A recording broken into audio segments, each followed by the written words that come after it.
ಓಂ ಸಾಯಿರಾಮ್. ಶುಭೋದಯ ನನ್ನ ಮಗುವೆ. ನನ್ನ ಸಂದೇಶಗಳಿಂದ ನಿನ್ನ ದಿನವನ್ನು ಪ್ರಾರಂಭಿಸುವ ನಿನಗೆ ಸದಾ ನನ್ನ ಮೇಲೆ ಅಪಾರವಾದ ನಂಬಿಕೆ ಇರಲಿ. ನಿನ್ನ ನಂಬಿಕೆಗೆ ಶಕ್ತಿ ಇದೆ.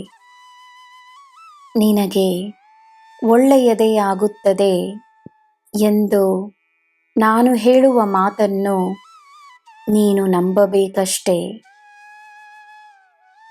ನಿನ್ನ ಜೀವನ ನನ್ನ ಆಶೀರ್ವಾದಗಳಿಂದ ತುಂಬಿದೆ. ನಿನಗೆ ಹೊಸ ದಾರಿಗಳು ಸಿಗುತ್ತವೆ. ನೀನು ನನ್ನ ಮಗುವಾಗಿರುವುದರಿಂದ ನಿನಗೆ ಸದಾ ನನ್ನ ಮಾರ್ಗದರ್ಶನವಿದೆ.